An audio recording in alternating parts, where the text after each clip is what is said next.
So what does it look like when we come to that space, that position in our life where we realize that we need to make a searching and fearless moral inventory? Even that word fearless, when we talk about inventory, can be scary.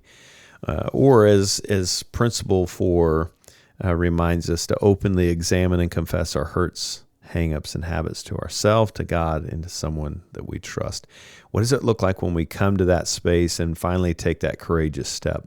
Today we're going to have some skin, a life change story, a testimony, hearing from a brother who's taken this courageous step that tends to be one of the scarier ones in this space, but can be one of the most rewarding. Today we're continuing the conversation through life change around step 4, principle 4.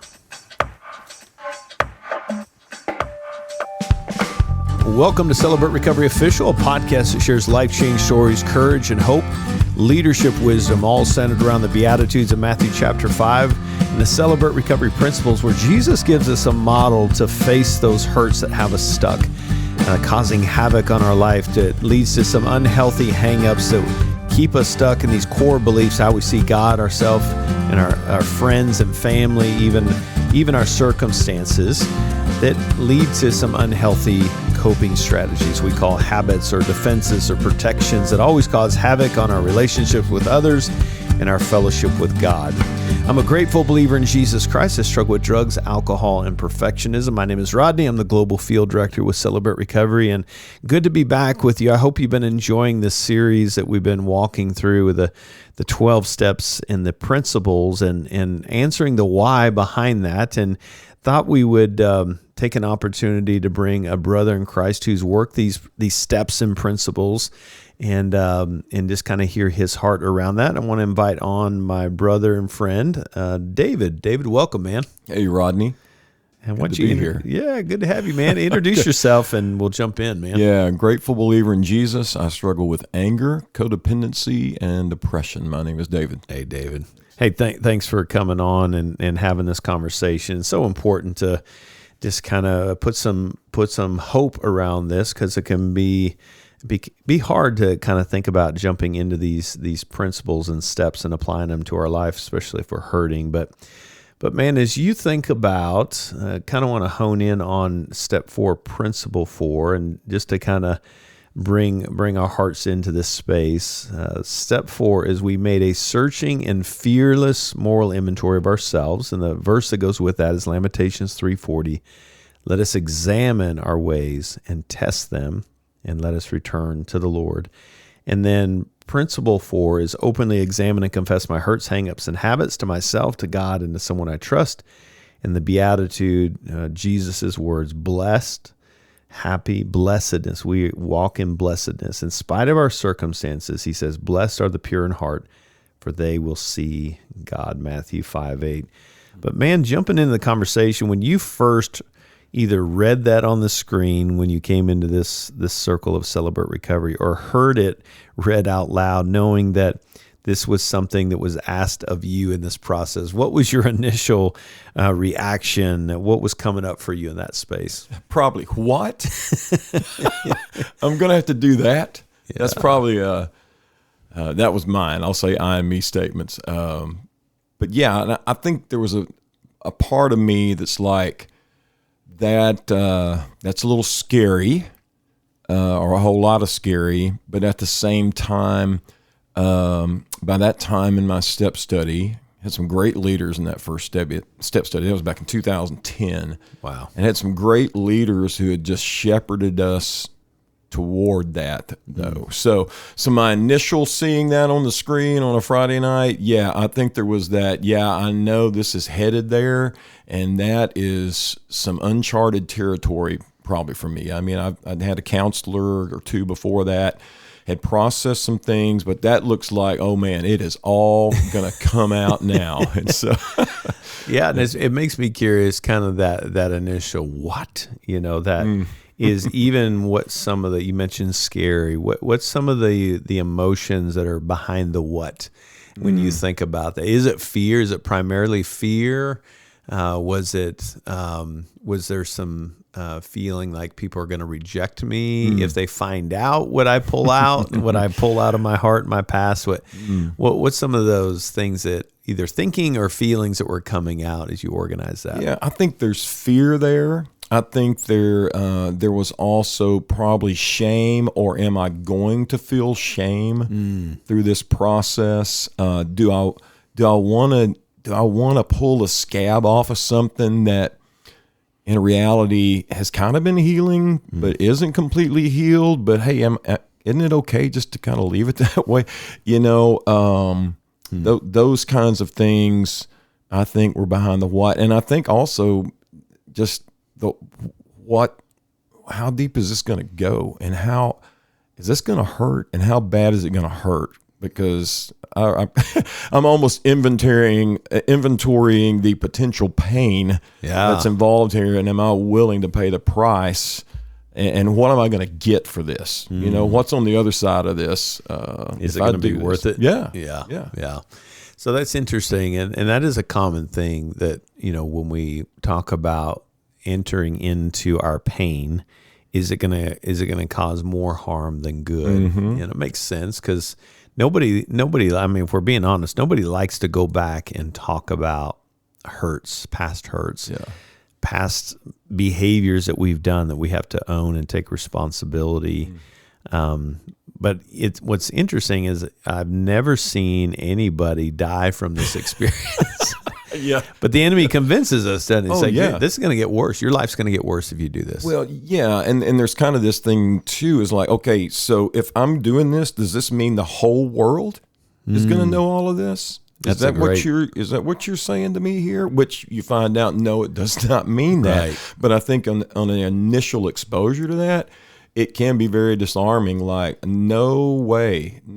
But as the story goes, and I'm sure we'll cover that, it's like, no, it's not. Everybody's going to find out everything. Right.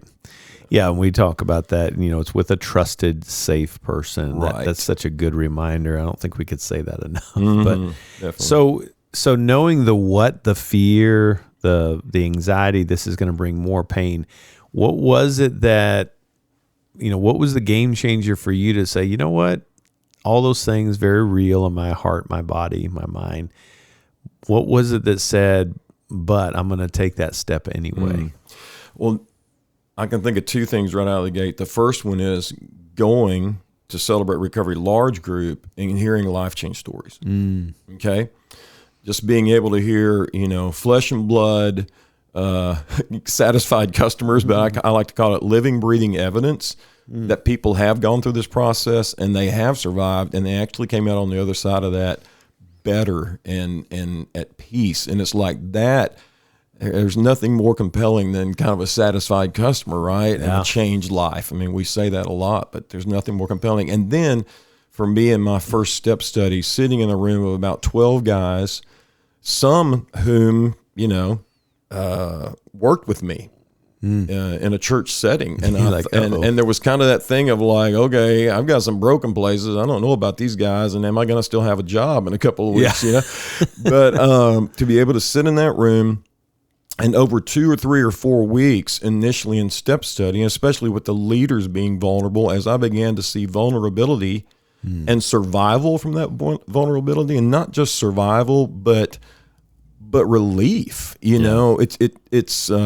It draws you in and begins to make you think, okay, maybe this might not be as bad as I think it could be. There may be some pain, but what I'm seeing through the pain already in those early weeks of the step study was this pain actually does lead to peace. So, well, you bring up a great point. This is why it's so important that when you're going through this process, you don't replace, going through the step study, replacing this, with a general meeting.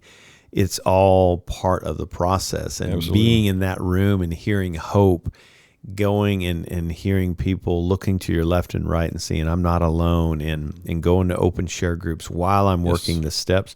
It kind of gives you that oxygen to keep going. I need that hope as I face my hopelessness. Right. I need reminders of hope on a regular basis. Yeah, absolutely. And that's what I was getting, as you mentioned, through step study, through Friday night for us, large group, but then open share, being in that room of men with just common pain, a lot of common hurts, just different ways we decided to try to mask that or try to fix it. And so, it's compelling, right?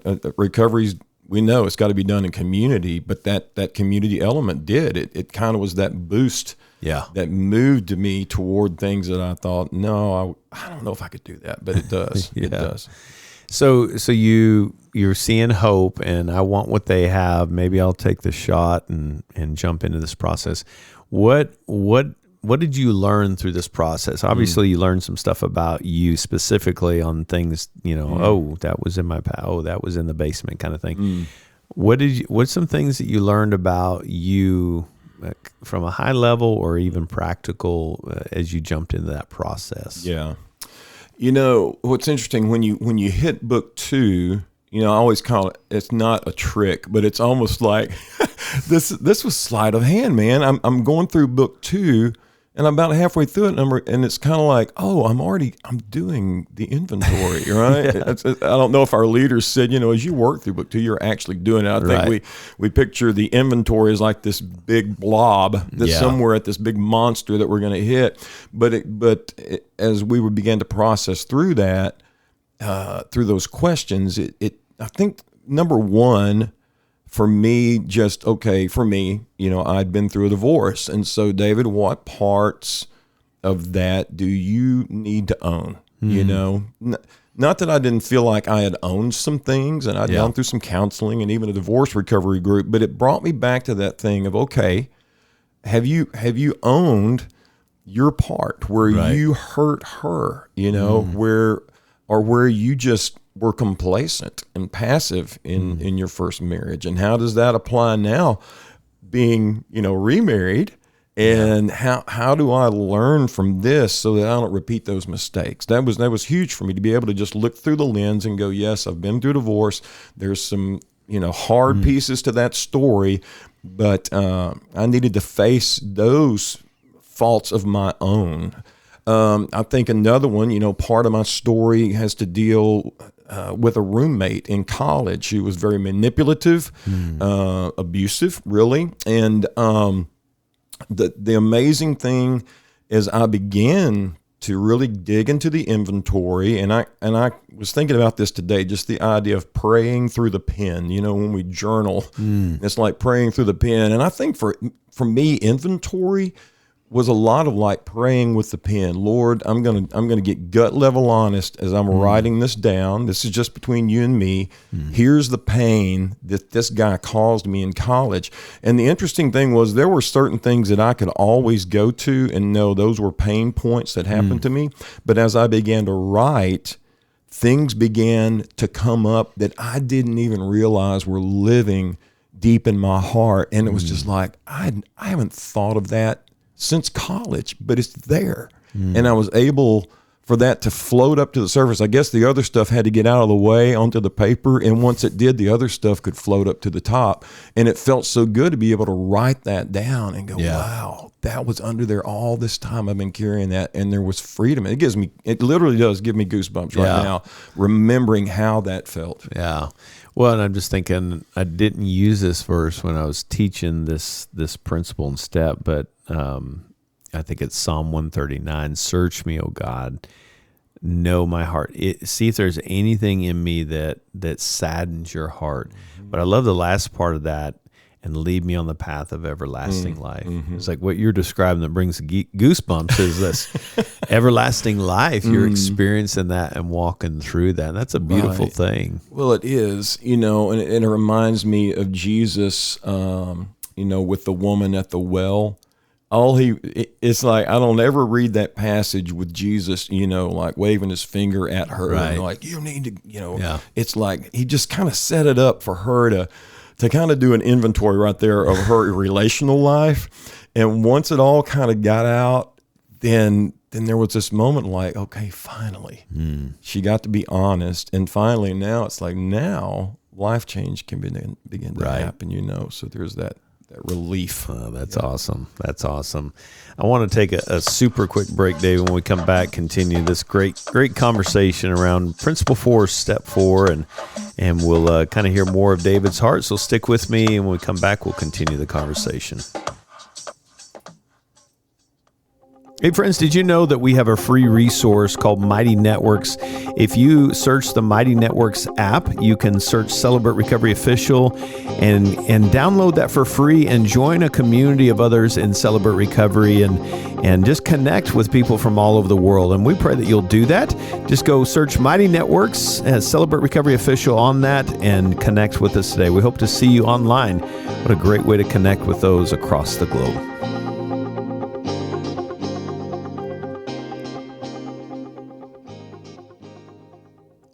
Well, great to have you back. David, just right before, we were talking about just that Jesus wasn't waving his finger at the woman at the well, and he's not doing that to us. And I think that's the value. You know, later we talk about confessing, but in order to confess, we got to get real clear on what it is we're about to confess. Mm-hmm.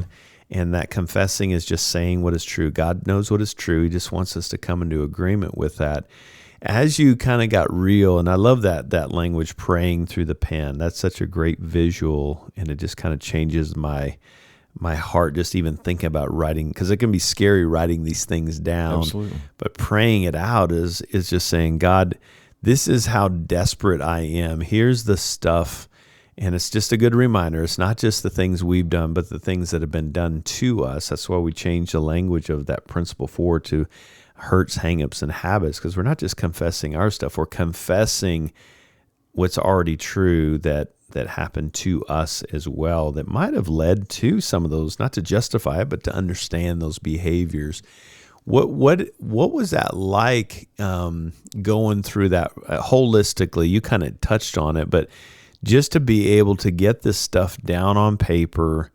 And I love the reminder that when you're working the principles and the steps in the step study, number one, we can't share everything in that step study. You know, the question that comes to mind is who has hurt you? Mm-hmm. All right, you got a few pages, right?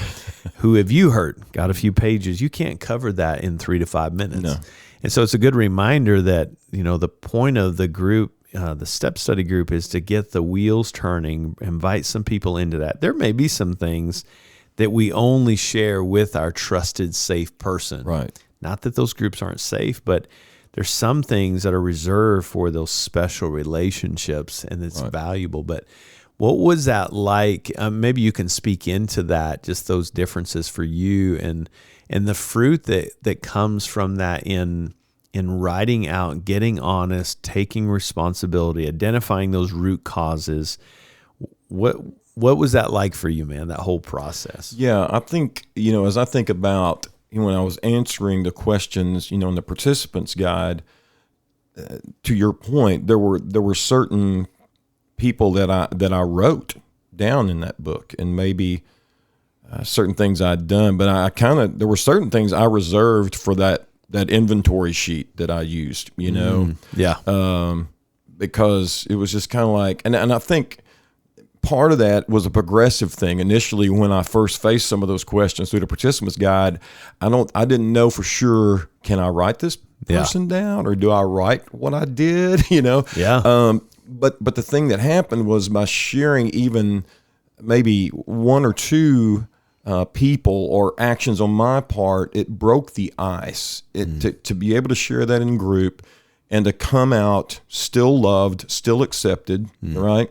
A little stronger for the sharing, then that enabled me to have the guts, the courage to go ahead and write a little more, get a little bit more honest. So progressively, my experience was that it almost came to a point where it's like, I am ready to write all of this, because each little bit of honesty and transparency, vulnerability, fed the next and gave me the courage to go to the next point. So that by the time I had done that and sat down with my sponsor to go through the inventory, I wasn't nearly is afraid. I was almost eager. I really am ready to get all of this out. I think for I'll speak on me, but I think for a lot of people I've sponsored, there is that kind of apprehension, like, okay, I'm getting ready to get this out to you, and I hope that you still love me and like me when it's over. But it's been so good to sit on the side of being the recipient of a sponsor's love, grace, and encouragement and affirmation after sharing. But now I get to also be on the other side too, and hear a guy share and be able to affirm him and say, nothing has changed in our relationship. Actually, I love you even more because I know you better, right? Yeah. What I love, the picture you painted for me that really hit my heart is that you're building a tolerance to, through your vulnerability, grows deeper vulnerability, and I think even, we only have 3 to 5 minutes to answer who have you hurt in that group. I may have well beyond that to share beyond 5 minutes.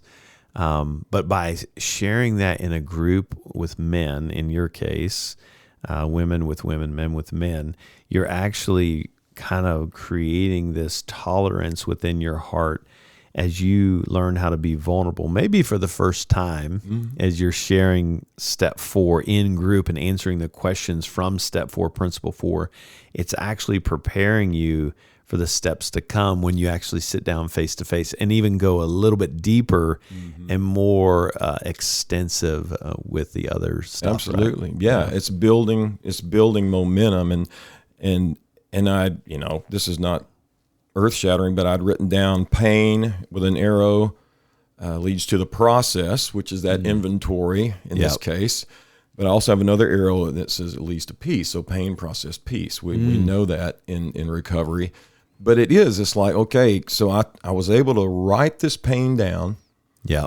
And through that, begin the process of just being able to look at the paper and go, yeah, I did that. Yeah. Or, yeah, that happened to me. But even in that, I'm processing, right? And then I can begin to talk about the feelings or the repercussions of that toward me, or the repercussions my actions took toward others. But it's that process, and every bit of that process unpacks it even more. But then, miraculously, through God's power, it actually leads me to peace. Yeah. It's just that coming clean. It made me think earlier about, when Jesus says, come to me, all of you who are weary and burdened. And I think you come into the inventory weary and burdened. We use the analogy a lot of the big backpack on our back that we've been hauling around for years. And it's like, finally, I'm getting to take that burden of that old pack of hurts, hangups, and habits, take it off, unzip it, pour it all out on the floor and process it, and holy smoke, it leads to peace. Yeah.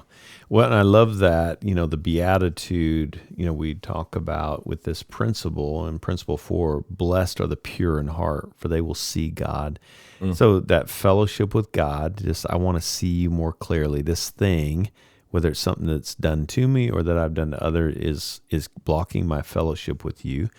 And then I love the, return to the Lord, Lamentations 3:40. We're trying to let us return to the Lord. And in this verse comes to mind that Psalm 51, create in me a clean heart, O God, and renew a right spirit within me. We're asking and allowing God to do what he does, that we don't have to manufacture this under our own power. He's the one that's renewing. We're just getting honest, and we're trusting him. And we don't have to manufacture renewal, restoration. He does that. He does the cleaning. He does the renewing in our heart. Did you have a thought on that? It came to mind. I saw a light bulb go off there.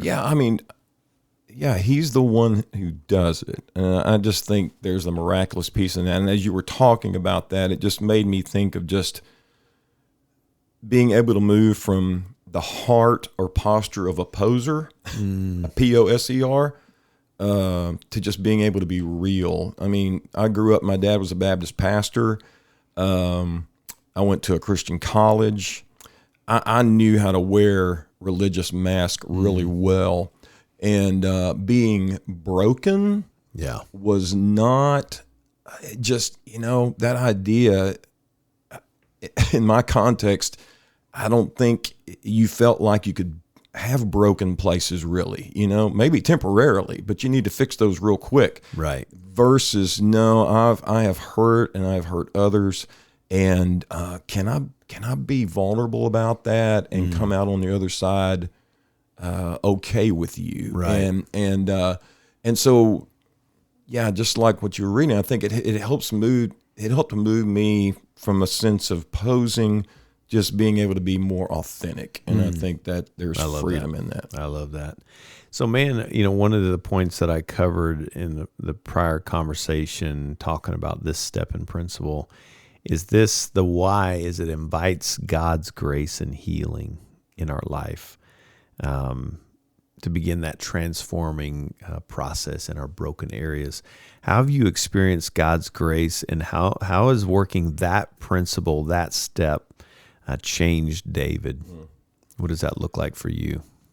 I think the grace piece of it, I think I have experienced most through his people, through my sponsor, through my accountability partners. And I think that's the way the Lord obviously shows us grace in a lot of ways, but in this process, to be able to sit across the table, share these things, confess things, admit hurts that have happened, and to have the guy look you in the eye and say, man, I love you. Thank you for sharing that and letting me into those hard places of your life. And I nothing's changed about us whatsoever. I'm still your friend and your brother. What's shared in this room stays in this room. That's grace. It's flesh and blood grace. And then I think experientially, the idea of grace and healing. I can remember one day driving around in the car, and I'd had a tough phone call from someone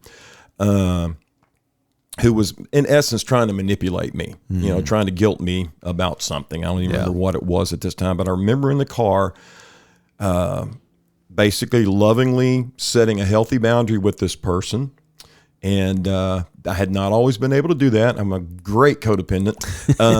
But I took a stand in a good way, set a boundary with the person, hung up, and I'm driving down the road. And about 10 seconds later, it was just like an aha moment. It's like, dude, you're a different person. That's not the you that you were 3 to 6 months ago. Just, that's a simple thing. But it was healing for me, to realize, wow, through this process, I've been relieved of some old character flaws and ways of functioning in relationship. Wow.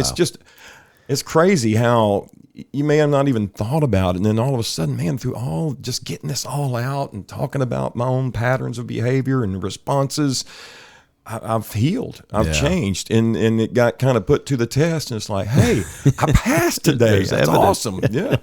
Well, it makes me think. It's kind of that silver bullet. If I want to change where I'm going, I have to understand where I've been, and that's what you just said is exactly that. It's like, oh, I responded differently. Why? Because David did the hard work, the important work of addressing those root causes. And those responses, those action tendencies, and where those come from to ultimately change that, which is huge. Well, David, as we're winding down here, man, somebody's listening, and they're in their gut, their body is having a visceral response to, you want me to do what? You want me to make a searching, fearless moral inventory? What you want me to do? What would you say to them to encourage them as they're listening to this? Yeah. A couple of verses come to mind. I was reading Zechariah yesterday, and the Lord tells, funny name, Zerubbabel, who's going to help with building the temple, rebuilding the temple. And the Lord says, it's not by might, it's not by power, but by my spirit, says the Lord. So it's like, Zerubbabel, you're not going to do this in your own power and might. But my spirit's going to help you do it. And I think the fearless part is a challenging word, but it's kind of that thing of be strong and courageous to step into the battle, even though it's not comfortable, versus just either staying stuck or going backwards. There's nothing better than moving forward. So my encouragement to you is even though it feels difficult, and I get it, it can be difficult, man, I encourage you to just take the next step, little by little, walk this journey with your sponsor. They know how to lead you there. You don't have to do this alone. Right. And allow them to help you understand which things, just belong on that page. And after they're shared, they're done. Yeah. We're done with those things, right? Yeah, you can burn that. And just, I think just telling, here's a guy who that first inventory, there was such relief. And so I encourage you to know that there is pain right now, but the process, I promise you, is going to lead to peace and healing. I use the analogy a lot of going to the doctor. It's like I can be sick, have all kinds of symptoms, and think, I'm going to get better. I'm going to get better. I'm just going to, and it's like, ultimately, I got to hit the doctor's office, and I've got to get gut level about where I am, what's hurting. And then that honestly leads to healing, right? And so, and it's crazy now on the other side of it, a few years later, it's interesting to be at a point where confessing and being honest is something that I want to do. Yeah. I love that. Yeah. Well, and that everlasting life, this process, even if you're not in a group, you're applying these principles, these steps to the rest of your life. They're part of you. And it reminds me of that, I don't remember who said it, but it said, don't live in recovery, recover and then live. And we're actually learning how to live, right? It doesn't mean we don't continue to go to meetings, but we're actually living by going to meetings, but it's different than when we first came in. Now, absolutely. Right. We're not, we're just in a different space. And when we work this process, ready to help somebody else do it. That's right. Hand it down. So Dave, thanks for your heart, man. Thanks for letting us in a little bit of your story around step 4, principle 4. It means a lot, man. Absolutely. Glad to do it. Yeah. Glad to have you here, man. Well, hopefully this is helpful for you just to put some life change story around this important topic. We believe in this process, and the reason I believe in it, and you should, is it's right from the Word of God. God is the one that created you, and He knows what's best for you. He knows how you're wired, and He knows how to find healing and get you to that everlasting life that the Scriptures say in Psalm 51. The Scriptures all the way through give us that through the gospel message. Hey, if you're listening, you're struggling, don't face this alone. As David said earlier, we're in this together. Find a Celebrate Recovery meeting near you. Go to celebraterecovery.com. We hope to see you there. Hey, thanks for joining us today. I pray that you'll join me next time. Until then, God bless you.